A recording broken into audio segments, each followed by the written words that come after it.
la UCEMA, Ignacio Lavaki, que cada vez que lo molestamos tiene la gentileza de atendernos.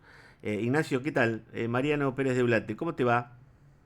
Hola, buen día Mariano, ¿todo bien vos? Bien, bien, gracias por atendernos, es muy amable. Bueno, No, por respecto favor. al tema de lo de Cristina Kirchner y su confirmación de condena e inminente detención, me gustaría una mirada tuya de cómo crees que esto impacta en el sistema político en general y en el peronismo en particular, ¿no? Porque tiene bastante de inédito. Antes de hablar con vos, yo decía que esto no es lo mismo que pasó con Carlos Menem en su momento, que es la primera vez que efectivamente un presidente durante el 83 para acá va a quedar detenido con condena firme. ¿Cómo lo ves en esos dos aspectos que te consulto? A ver, en relación al peronismo, me parece que Cristina Kirchner en el corto plazo va a seguir reteniendo la centralidad que ya tenía. Al peronismo no le va a quedar otra que embanderarse atrás de la denuncia de proscripción. Yo no sé cuán redituable va a ser eso electoralmente en la provincia de Buenos Aires.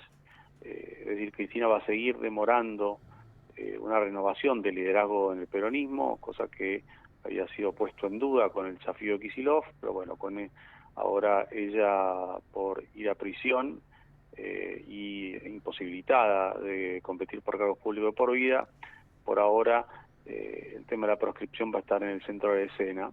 Más adelante, tal vez si esto pierde gravitación, yo creo que ahí sí se abre un espacio para que haya una renovación dentro del liderazgo peronista. Vamos a ver cómo ocurre eso. Para el resto del sistema político, a ver, la Corte me parece que deja un mensaje, es que acá no hay intocables, ¿no? Digo, Claro. había una ley no escrita en política que la Corte no fallaba en temas sensibles en año electoral, y como que, digo, el tema de los presidentes era como algo diferente, así en el sentido que eran intocables. Menem estuvo preso, es cierto, pero fue con prisión preventiva por unos Claro. poquitos meses, no con una sentencia firme y confirmada por la Corte. Y el hecho de que ahora no haya intocables, hay que ver cómo lo digiere el resto del sistema político. Acá hay una cuestión que nadie menciona, que es que en la Corte hay dos vacantes y que hay un proyecto para ampliar la Corte, ¿no? Entonces, esta Corte que acaba de confirmar la sentencia que pone en prisión a una expresidenta, bueno, tal vez el resto del sistema político quiera algún acuerdo corporativo con una Corte que retome lo que era la visión clásica. Es algo que vamos a verlo, yo creo que en todo caso después de la elección de octubre. Y ya yendo al plano electoral, eh, al gobierno, hay gente que cree que esto lo perjudica al gobierno por el tema de De que le la saca a saca de la Cristina cancha, con... claro. Sí, yo creo que la polarización no va a bajar en el corto plazo, ¿sí? Porque justamente esto genera mucha agitación. Entonces, si la intención era polarizar, bueno, va a haber polarización por un tiempo más.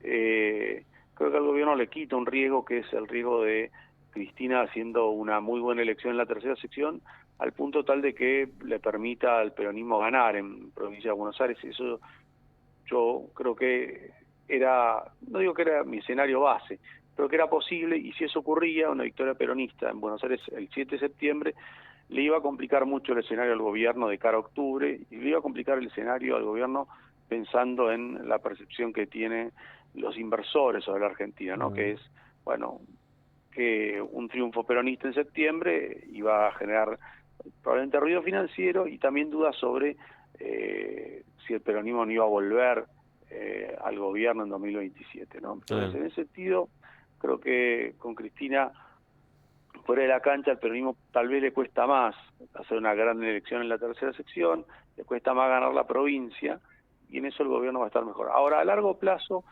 si hay una despolarización, efectivamente, eso al gobierno sí le puede generar un problema, pero ya no de acá a octubre, sino pensando más adelante. Em, Volviendo a Buenos Aires, el hecho de que no esté Cristina en cancha va a obligar a poner a otra persona, que no importa el nombre, pero que va a estar obligado, incluso si es ponerle a alguien que no sea tan cristinista como la vicegobernadora Magario, que es uno de los nombres que suena, ¿no? Pero Axel y el PJ y lo que sea, va a estar obligado a levantar la bandera de la proscripción para para hacer la campaña. Esto va a ser inevitable, porque se va a polarizar, me parece a mí, por ese lado. por una imposición además de la cámpora, del kirchnerismo y demás. Ahora bien, el argumento de la proscripción que a mi juicio no es verdad, ¿no? No es una proscripción política. Eh, ¿Es hablarle a los propios nada más? ¿O es algo que puede llegar a seducir a alguien más fuera de ese núcleo duro religioso casi que tiene el kirchnerismo con ella? Yo creo que más hablar a los propios que otra cosa. Acá la cuestión es si es un discurso lo suficientemente atractivo como para movilizar a la gente a votar. Vimos ya en varias elecciones locales que hubo un alto nivel de ausentismo. El mismo Cristina había dicho que no lo votaban a ellos, no lo votaban a Milei y se quedan en la casa. Es decir, la gente que había dejado de votar al peronismo, se había volcado a Milei y que ahora estaba frustrada con Milei, no volvía al peronismo, se quedaba en su casa. Entonces, yo no sé si la proscripción alcanza como para entusiasmar a la gente para ir a votar y para ir a votar al kirchnerismo, ¿no? Entonces, creo que quedarse encerrado en este discurso puede afirmarle el techo electoral que venía teniendo el kirchnerismo. Claro. Te traslado algo que leí por ahí, ahora no lo encuentro dónde, pero que decía algo más o menos así. Hay que recordar que también estuvo preso Amado Vudú. Cristina de Amado Vudú es la fórmula que arrasó en el 2011 con el 54% de los votos, a partir de lo cual la lógica del vamos por todos empezó a ser efectiva. Entonces alguien planteaba que por ahí habría que empezar a mirar o analizar el vínculo entre estas grandes mayorías, como la del 54%, y las conductas éticas y morales de los dirigentes que las representan, ¿no? Hay ahí un tema me parece, de sentirse tan omnipotente y bueno, y terminar como terminaron, ¿no? Eh, sí, a ver, el tema es que los hechos de corrupción comenzaron antes, bastante Sí, antes comenzaron de hecho con de, Néstor, ¿no? Por supuesto, desde de ya. octubre, por lo menos de octubre de 2011, pero es evidente que, digo, no tanto el 54%, ahora Alfonsín ganó con el 52% de los votos, ¿no? La diferencia es que del otro lado no había 5 candidatos y que el que más votos tenía era 16%, sino que el peronismo había sacado 40% en el 83, ¿no? Y Menem también ganó, no por 52, pero sí con el 50% de los Sí. votos en la reelección. Eh, Bueno, el tema, también terminó con problemas judiciales, ¿no? sí, pero digo, Alfonsín no terminó con problemas No, judiciales. O sea, el problema no es el 52 o el 54%.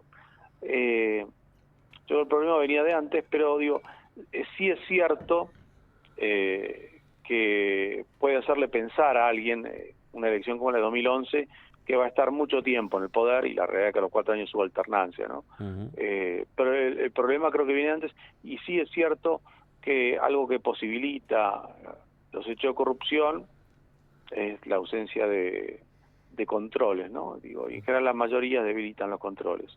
Claro, Eh, entiendo perfectamente. Em, Otra cosa, hay una especulación en el mundo desde anoche, fuera del peronismo. Anoche se vio algo, medio todavía marginal, pero se vio, de que una posible reacción a esto va a ser querer generar un caos en la calle, en la búsqueda de la confrontación en el espacio público, del kirchnerismo más duro, ¿no? Donde hay mucha gente joven. Ayer hubo un incidente que después lo voy a ampliar cuando corte con vos en Canal 13, que rompieron todo.